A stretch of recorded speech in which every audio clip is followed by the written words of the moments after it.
অরক্ষিত একটা দেশ। এই সময় ধর্মীয় সংখ্যালঘুদের মধ্যে অহেতুক আতঙ্ক ছড়ানোর চেষ্টা করা হয়েছে। কয়েকটি ক্ষেত্রে তারা সহিংসতারও শিকার হয়েছেন। কিন্তু এটা নিয়ে যেসব প্রচারণা হয়েছে তা ছিল সম্পূর্ণ অতিরঞ্জিত। অল্প যে সমস্ত সহিংসতার ঘটনা ঘটেছে তার মূল কারণ ছিল রাজনৈতিক। কিন্তু এইসব ঘটনাকে ধর্মীয় আবরণ দিয়ে বাংলাদেশকে নতুন করে অস্থিতিশীল করে তোলার চেষ্টা করা হয়েছে। আপনাদের সবার সহযোগিতায় আমরা দৃঢ়ভাবে এই পরিস্থিতি সামাল দিয়েছি। আমাদের দায়িত্ব গ্রহণের 2 মাসের মাথায় দেশে দুর্গাপূজা উদযাপিত হয়েছে প্রায় 32,000 পূজা মণ্ডপে। দুর্গাপূজা উপলক্ষে নির্বাহী আদেশে একদিন অতিরিক্ত ছুটি ঘোষণা করা হয়, যা উৎসবের আমেজকে অনেক গুণ বাড়িয়ে দেয়।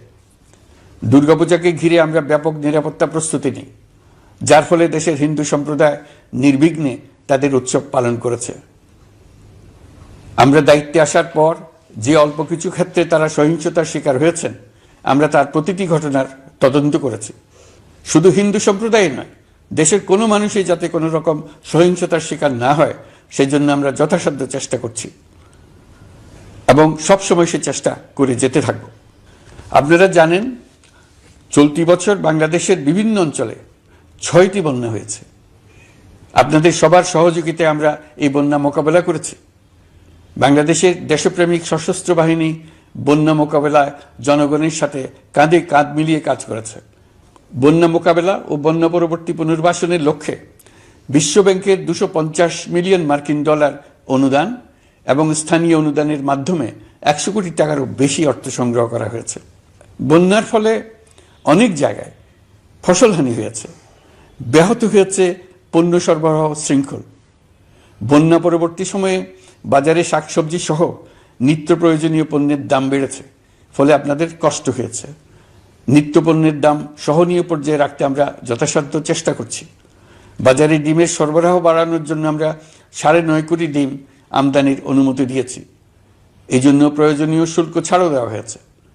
মধ্যস্বত্বভোগীদের দৌরাত্ম্য কমিয়ে ডিমের উৎপাদকরা যাতে সরাসরি বাজারে ডিম সরবরাহ করতে পারে সেই উদ্যোগও নেওয়া হয়েছে।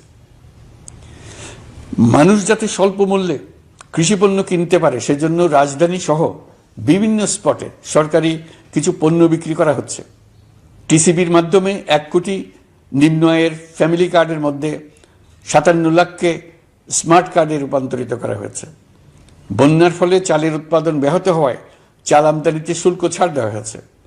আসন্ন রমজানে নিত্য প্রয়োজনীয় দ্রব্যের সরবরাহ এবং দাম যাতে স্বাভাবিক থাকে এই জন্য সরকারের বিভিন্ন কর্তৃপক্ষ ব্যবসায়ীদের সাথে নিয়মিত বৈঠক করে যাচ্ছে। দ্রব্যমূল্য নিয়ে আমাদের কোনো লুকোছাপা নেই। মূল্যস্ফীতির পূর্ণ তথ্য জনগণের সামনে তুলে ধরা হচ্ছে। মূল্যস্ফীতি রোধে উচ্চ সুদের হার নির্ধারণ সহ একাধিক নীতিগত সিদ্ধান্ত নেওয়া হয়েছে, যার মধ্যে রয়েছে শস্য আমদানিতে এলসি সীমা অপসারণ, পরিবহন খাতে চাঁদাবাজি বন্ধের চেষ্টা করা হচ্ছে। আমরা আশা করি বাজারে পণ্যমূল্য কমিয়ে আনতে এটা ভূমিকা রাখবে।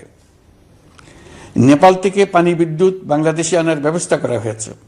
দৈনন্দিন রাষ্ট্র পরিচালনার পাশাপাশি আমাদের ভবিষ্যতের বাংলাদেশ বিনির্মাণের কথাও ভাবতে হচ্ছে।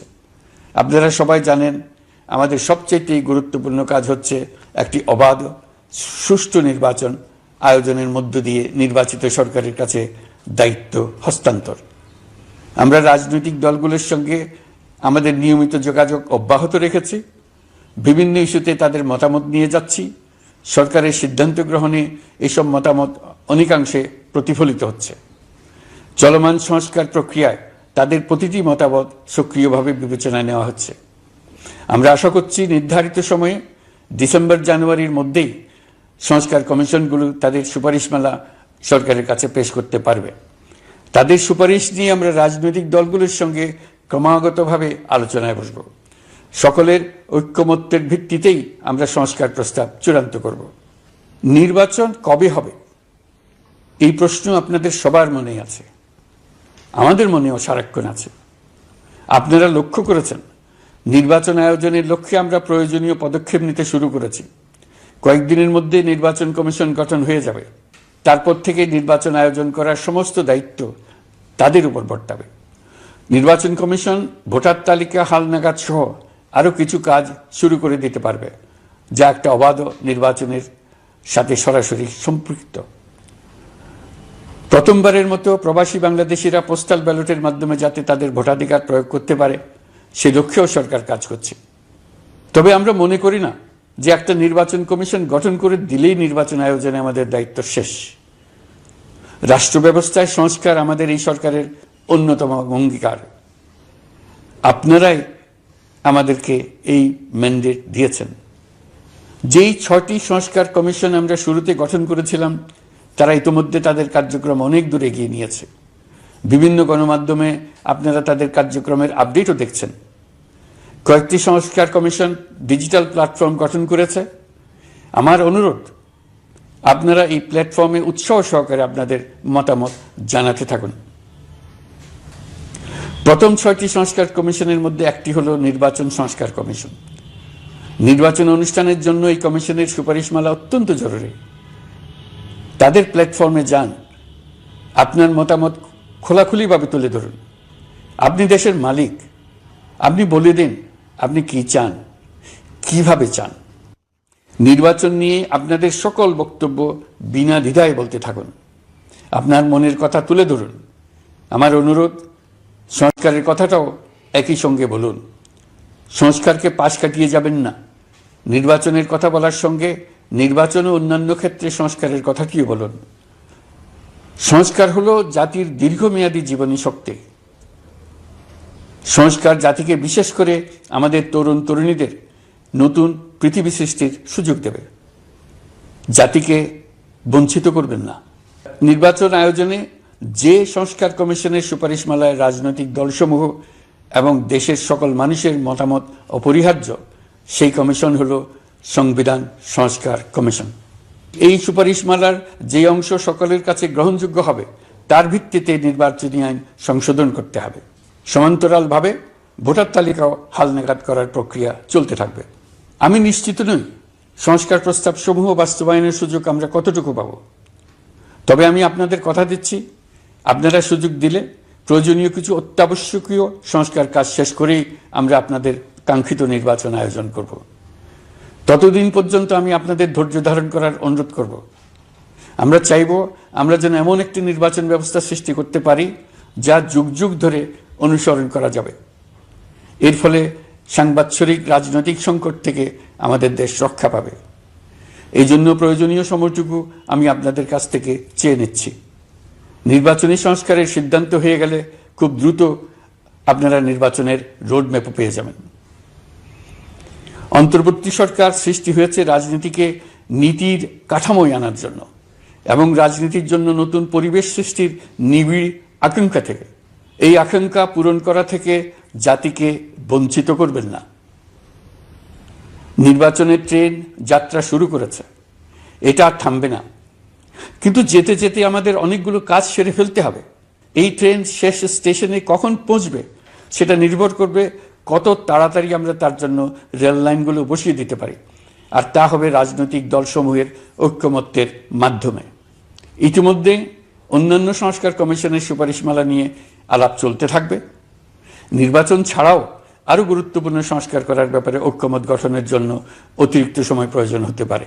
দেশবাসীর কাছে, বিশেষ করে রাজনৈতিক দলগুলির কাছে আমরা ক্রমাগতভাবে প্রশ্ন তুলতে থাকব, কী কী সংস্কার নির্বাচনের আগে আপনারা করে নিতে চান।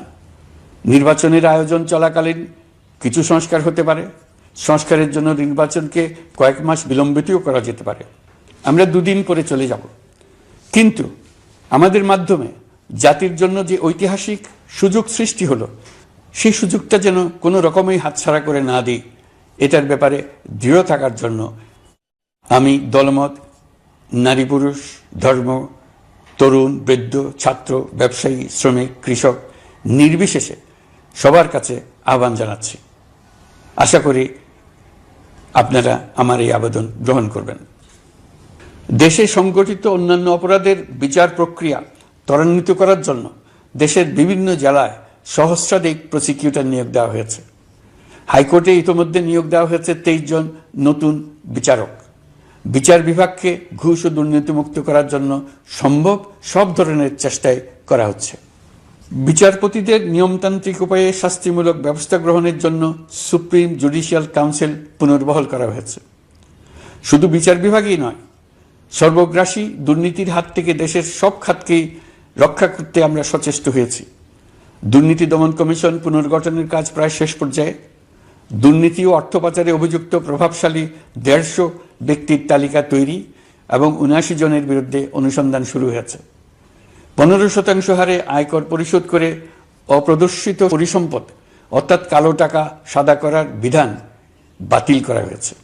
সরকারি কার্যক্রমকে গতিশীল করতে বিভিন্ন পর্যায়ের 19,084 জন কর্মকর্তা কর্মচারীকে পদোন্নতি, 13,429 জনকে বদলি এবং 12,636 জনের বিরুদ্ধে শাস্তিমূলক ব্যবস্থা গ্রহণ করা হয়েছে।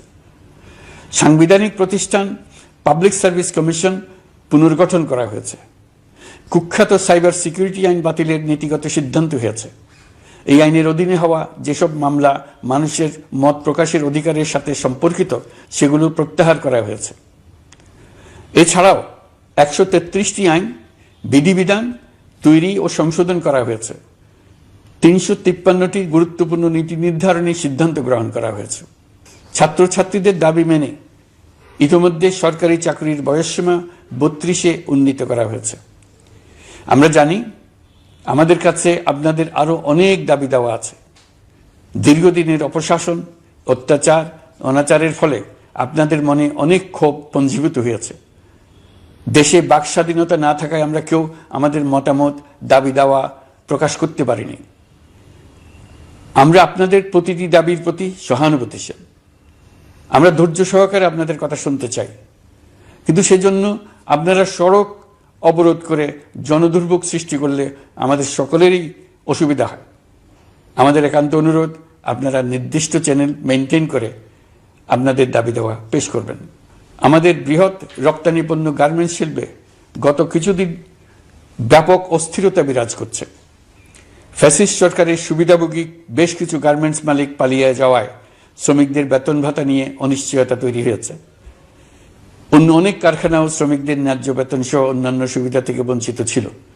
শ্রমিকরা তাদের দীর্ঘদিনের বঞ্চনার প্রতিবাদ জানাতে এবং অনিশ্চয়তা থেকে মুক্তি পেতে রাস্তায় নেমে আসে। আমরা তাদের কথা শুনেছি, তাদের আলোচনার টেবিলে নিয়ে আসতে পেরেছি।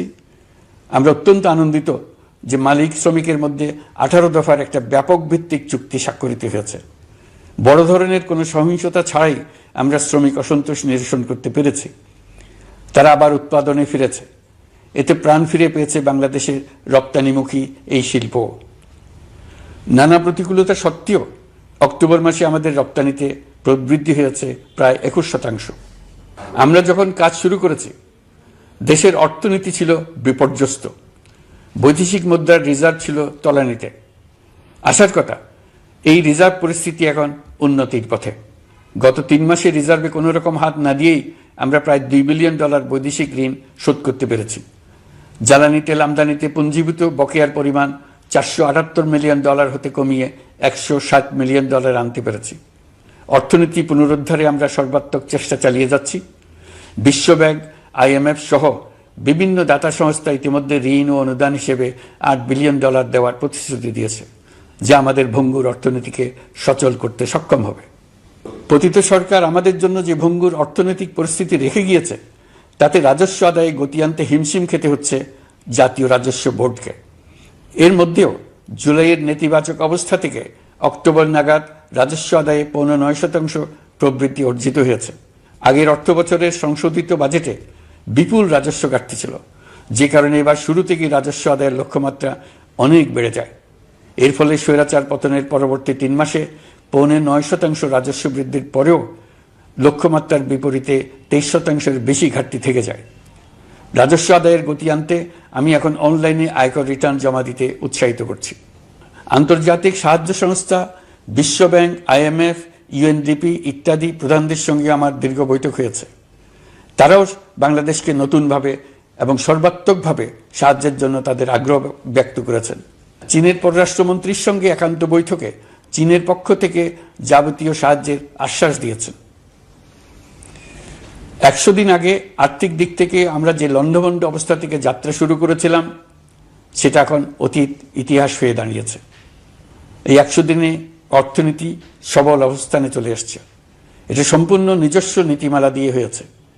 বলা বাহুল্য, এখনো আমাদের বন্ধুদের কাছ থেকে যে সাহায্যের আয়োজন হয়েছে তা আসা শুরু করেনি। বন্ধু রাষ্ট্রগুলো শুধু যে আমাদের বড় বড় অঙ্কের সাহায্য দিয়ে আসছে তাই নয়, তারা এই সাহায্য দ্রুততম সময়ে আসা শুরু করবে এই প্রতিশ্রুতিও আমাকে দিয়েছেন। এই সাহায্য আসা শুরু করলে আমাদের অর্থনীতি অত্যন্ত মজবুত এবং আকর্ষণীয় অর্থনীতিতে পরিণত হবে। বিদেশি বিনিয়োগকারীরাও নানা রকম বিনিয়োগে উৎসাহিত হয়ে এগিয়ে আসবে। বিনিয়োগকারীদের সঙ্গে এখন থেকে আমরা আলোচনা শুরু করে দিয়েছি। বিশ্বের রাষ্ট্রপুঞ্জের মজলিসে আমরা এখন সম্মানিত এবং প্রশংসিত দেশের অবস্থানে পৌঁছতে পেরেছি। এর কারণে পরাজিত শক্তি নানা কৌশল করেও তাদের দিকে দৃষ্টি আকর্ষণ করতে পারছে না। তারা নানা চেহারা নিয়ে আপনাদের প্রিয়পাত্র হবার চেষ্টা করছে। পরাজিত শক্তির ষড়যন্ত্র থেকে নিজেকে মুক্ত রাখুন, দেশকে মুক্ত রাখুন। এই ব্যাপারে অনড় থাকুন। এমন কিছু করবেন না যা তাদেরকে উৎসাহিত করতে সাহায্য করে। তাদেরকে সকল দিক থেকে নিরাশ করুন। সেটা নিশ্চিত করতে পারলে আমাদের আর কোনো বিষয়ে সংশয় করার প্রয়োজন নেই। সরকারের পক্ষ থেকে আমি নিশ্চয়তা দিচ্ছি, সকল প্রকার সীমাবদ্ধতা সত্ত্বেও আমরা আপনাদেরকে একটা মজবুত অর্থনীতি দিয়ে যাব। ভবিষ্যতে চলার পথকে সহজগম্য করে যাব। নাগরিক অধিকারসমূহ নিশ্চিত করে যাব। বিপক্ষ শক্তি যত শক্তিশালী হোক, নাশকতার যত রকম উদ্ভট পরিকল্পনাই করুক, সবকিছু নস্যাৎ করার জন্য প্রস্তুত থাকুন। এবার যে মুক্তি আমরা অর্জন করেছি তা আমাদের কাছ থেকে কেউ যেন ছিনিয়ে নিতে না পারে, তার জন্য সর্বমুহূর্তে প্রস্তুত থাকুন। আপনারা জেনেছেন, পতিত সরকার ও তার দোসররা প্রতি বছর দেশ থেকে 12 থেকে 15 বিলিয়ন ডলার পাচার করেছে। দুর্নীতি বিরোধী সংস্থা ট্রান্সপারেন্সি ইন্টারন্যাশনাল বাংলাদেশ সম্প্রতি এই তথ্য দিয়েছে। পাচার হয়ে যাওয়া এই অর্থ ফিরিয়ে আনার জন্য সম্ভব সকল ধরনের উদ্যোগ আমরা গ্রহণ করেছি। এই কাজে সফল হতে পারলে আমাদের অর্থনীতি আরও গতি পাবে। এই কাজে আমরা বিভিন্ন আন্তর্জাতিক সাহায্য সংস্থার সাহায্য দিচ্ছি। আমি ধন্যবাদ জানাতে চাই বিশ্ব নেতৃবৃন্দকেও। বাংলাদেশের এই সংকটময় সময়ে তারা প্রায় সবাই সহযোগিতার হাত বাড়িয়ে দিয়েছেন। আমি যখন সেপ্টেম্বরে জাতিসংঘের সাধারণ পরিষদের অধিবেশনে যোগ দিই, সে সময় মার্কিন যুক্তরাষ্ট্র, European Union, Canada, Italy, Holland, জাতিসংঘের মহাসচিব সহ বিশ্বের অনেক দেশের সরকার প্রধানের সঙ্গে আমার বৈঠক করার সুযোগ হয়। তারা স্বতঃস্ফূর্তভাবে আমাদের প্রতি সর্বাত্মক সহযোগিতা প্রদানের অঙ্গীকার ব্যক্ত করেছেন। নেপাল, মালদ্বীপ, পাকিস্তান সহ প্রতিবেশী বেশ কয়েকটি দেশের সরকার প্রধানের সঙ্গে আমার বৈঠক হয়েছে, যেখানে আমি সার্ককে পুনর্জীবিত করার কথা বলেছি। দেশে ফিরে আসার পর এসব দেশের রাষ্ট্রদূতগণ যারা ঢাকায় আছেন, শতপ্রবৃত্ত হয়ে আমার সঙ্গে দেখা করে তাদের সরকার প্রধানদের অঙ্গীকার পুনর্ব্যক্ত করে গেছেন। তারা সম্পূর্ণ নতুনভাবে আমাদের জন্য সহায়তার নতুন ছক তৈরি করার কাজ শুরু করেছেন। যেসব রাষ্ট্রদূত দিল্লিতে অফিস করেন, তারা দিল্লি থেকে এসে দেখা করে গেছেন। ইউরোপিয়ান ইউনিয়নের 20 দেশের 20 জন রাষ্ট্রদূত দিল্লিতে থাকেন। 7 দেশের 7 রাষ্ট্রদূত ঢাকায় আছেন। দিল্লি থেকে একসঙ্গে 20 জন রাষ্ট্রদূত সহ মোট 27 রাষ্ট্রদূত সমবেতভাবে আমার সঙ্গে বৈঠক করার জন্য আগামী কয়েকদিনের মধ্যে ঢাকায় আসছেন। আগে কখনো ইউরোপিয়ান ইউনিয়নের 27 জন রাষ্ট্রদূত একত্র হয়ে সরকারের সঙ্গে আলোচনায় বসেনি। দিল্লি থেকে এই বিশাল সংখ্যক রাষ্ট্রদূত একসঙ্গে বৈঠক করার জন্য কোনোদিন আসেনি। এবার এই কাজটি করার পেছনে আছে ইউরোপিয়ান ইউনিয়নের সমর্থন প্রকাশ করা এবং অর্থনৈতিক ক্ষেত্রে উচ্চ পর্যায়ের সহযোগিতা গড়ে তোলা। ইতিমধ্যে আমার সঙ্গে দেখা করেছেন সৌদি আরব, সংযুক্ত আরব আমিরাত, ব্রাজিল, তুরস্ক, রাশিয়া, ফিনল্যান্ড, সিঙ্গাপুর, লিবিয়া সহ অনেক দেশের রাষ্ট্রদূত। দ্বিপাক্ষিক নানা সহযোগিতা সহ বাণিজ্য বিনিয়োগ বৃদ্ধির আশ্বাস তারা দিয়েছেন। আমরা প্রবাসী বাংলাদেশিদেরও বেসরকারি খাতে বিনিয়োগ করার জন্য আহ্বান জানাচ্ছি। বাংলাদেশের অর্থনৈতিক উন্নয়নে তরুণদের কর্মসংস্থানের মূলে রয়েছে বেসরকারি খাত। আমাদের বিনিয়োগ বোর্ডের নির্বাহী চেয়ারম্যান 2 শতাধিক বেসরকারি প্রতিষ্ঠানের প্রধান নির্বাহী, উদ্যোক্তা ও বিনিয়োগকারীর সঙ্গে পৃথক পৃথকভাবে বৈঠক করেছেন। নীতির ধারাবাহিকতার অভাব, সরকারি বেসরকারি পর্যায়ে মত বিনিময়ের অভাব, সরকারি অফিসের জটিল প্রক্রিয়া এবং সর্বোপরি দুর্নীতি বিদ্যমান বিনিয়োগকারীদের সমস্যায় ফেলেছে। বিনিয়োগকারীদের উদ্বেগ নিরসনে আমরা অনেকগুলো কাজ করেছি। ইতিমধ্যে সত্যিকারের ওয়ান স্টপ সার্ভিস চালু হয়েছে। বিনিয়োগ সংক্রান্ত চ্যালেঞ্জ সমাধানে আন্তঃমন্ত্রণালয় কমিটি গঠন করা হয়েছে। বেসরকারি খাতের উপদেষ্টা কাউন্সিল ও ডিজিটালাইজেশনের মাধ্যমে সরকারি অফিসে না এসে প্রয়োজনীয় কর্মসম্পাদনের পদক্ষেপ নেওয়া হয়েছে। বিনিয়োগ উন্নয়ন সংস্থা আমাদের অগ্রগতির বিষয়ে সবাইকে মাসিক ভিত্তিতে আপডেট করে যাচ্ছে। আমরা প্রবাসীদের কল্যাণে কাজ করছি। আমার অনুরোধে সংযুক্ত আরব আমিরাত সাজাপ্রাপ্ত 57 জন সহ অন্যান্য বাংলাদেশিকে মুক্তি দিয়েছে। এইসব বাংলাদেশি যাবজ্জীবন কারাবাসের ঝুঁকি নিয়ে ফেসিবাদের বিপক্ষে প্রতিবাদ করেছিল। বাংলাদেশিরা এরকম প্রতিবাদ আরও অনেক দেশেই করেছেন। আমরা তাদের প্রতি কৃতজ্ঞ। কয়েকদিন আগে বাকুতে সংযুক্ত আরব আমিরাতের প্রেসিডেন্ট জনাব শেখ মোহাম্মদ বিন জায়েদ আল নাহিয়ানের সঙ্গে আমার কথা হয়েছে। তাকে বাংলাদেশের পক্ষ থেকে ধন্যবাদ জানিয়েছি। তিনি বলেছেন বাংলাদেশের জন্য যে কোনো সাহায্য লাগলে আমি যেন তাকে জানাই। প্রবাসীদের কল্যাণে আমাদের সরকার সম্ভব সব ধরনের উদ্যোগ গ্রহণ করে যাচ্ছে। আপনারা জানেন মালয়েশিয়ার প্রধানমন্ত্রী আনোয়ার ইব্রাহিম সম্প্রতি বাংলাদেশ সফর করেছেন। 18,000 বাংলাদেশি যারা সব ধরনের আনুষ্ঠানিকতা মেনে চলার পরেও স্বৈরাচারী সরকারের অব্যবস্থাপনার জন্য মালয়েশিয়া যেতে পারেন নাই, তিনি তাদের জন্য মালয়েশিয়ার দ্বার আবার উন্মুক্ত করার আশ্বাস দিয়েছেন। এই লক্ষ্যে আমরা কাজও শুরু করেছি। আপনারা জেনে থাকবেন মালয়েশিয়া আগামী বছর দক্ষিণ পূর্ব এশিয়ার আঞ্চলিক সহযোগিতা সংস্থা আসিয়ানের চেয়ারম্যানের দায়িত্ব নিতে যাচ্ছে। আমরা ইতিমধ্যে আসিয়ানের সদস্য পদের জন্য আবেদন করেছি। মালয়েশিয়ার প্রধানমন্ত্রী আমাদের আবেদন সক্রিয়ভাবে বিবেচনার আশ্বাস দিয়েছেন। একই ধরনের আশ্বাস আমরা পেয়েছি ইন্দোনেশিয়া থেকেও। ইন্দোনেশিয়ার পক্ষ থেকে সে দেশে রাষ্ট্রীয় সফরে যাওয়ার জন্য আমাকে অনুরোধ করেছে। সৌদি আরব সহ বিশ্বের আরও অনেক দেশ আমাদের সঙ্গে সহযোগিতা বৃদ্ধির প্রস্তাব দিয়েছে।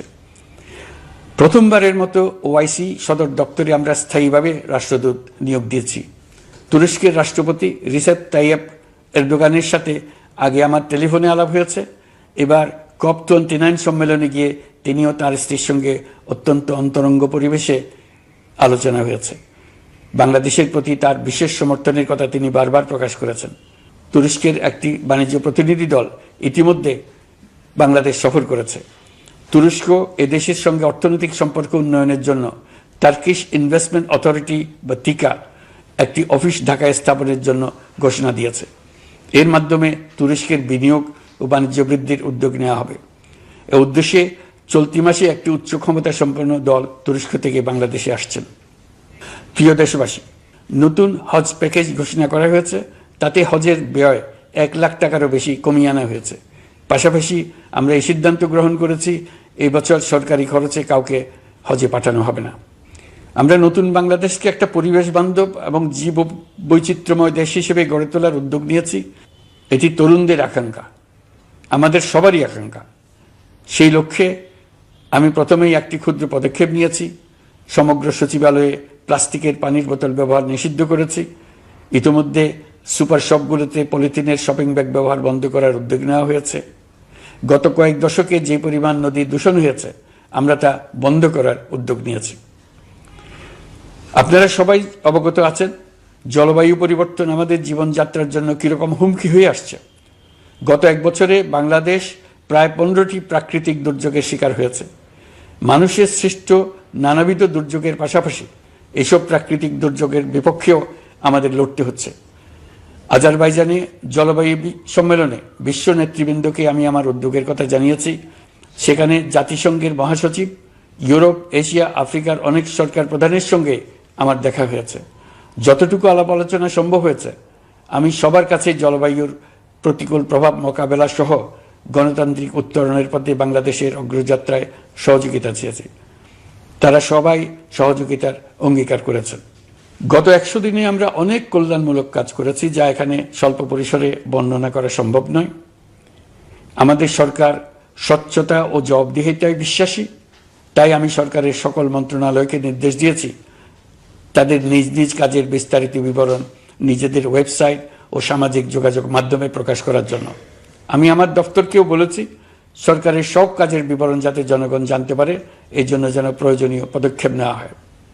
এই সরকারকে ব্যর্থ করার জন্য, অকার্যকর করার জন্য বিশাল অর্থে বিশ্বব্যাপী এবং দেশের প্রতিটি স্থানে, প্রতিটি প্রতিষ্ঠানে এক মহাপরিকল্পনা প্রতি মুহূর্তে কার্যকর রয়েছে। তাদের একটি বড় প্রচেষ্টা হচ্ছে আমাদের মধ্যে বিভেদ সৃষ্টি করা। পতিত সরকারের নেতৃবৃন্দ যারা এদেশ থেকে বিপুল পরিমাণ অর্থ পাচার করে নিয়ে গেছে সেই অর্থে বলিয়ান হয়ে তারা দেশে ফিরে আসার জন্য চেষ্টা করে যাচ্ছে। তাদেরকে কিছুতেই সফল হতে দেবেন না। তারা সফল হওয়া মানে জাতির মৃত্যু, জাতি হিসেবে আমাদের অবসান। সাবধান থাকুন। তাদের সকল হীন প্রচেষ্টাকে আমাদের ঐক্যের মাধ্যমে নস্যাৎ করে দেন, যেভাবে নস্যাৎ করেছিলেন তাদের বন্দুকের গুলিকে, তাদের আয়নাঘরকে, প্রতি পায়ে তাদের অনাচারের শিকলকে। এ ব্যাপারে সবাই একমত থাকুন, ঐক্যবদ্ধ থাকুন। আপনারা সবাই ভালো থাকবেন। দেশের সকল শিশু, কিশোর কিশোরী, তরুণ তরুণী, ছাত্রছাত্রী, বয়স্ক, বৃদ্ধ, পুরুষ, মহিলা সবাইকে আমার সালাম জানাচ্ছি। আসসালামু আলাইকুম। মহান আল্লাহ আমাদের সহায় হন।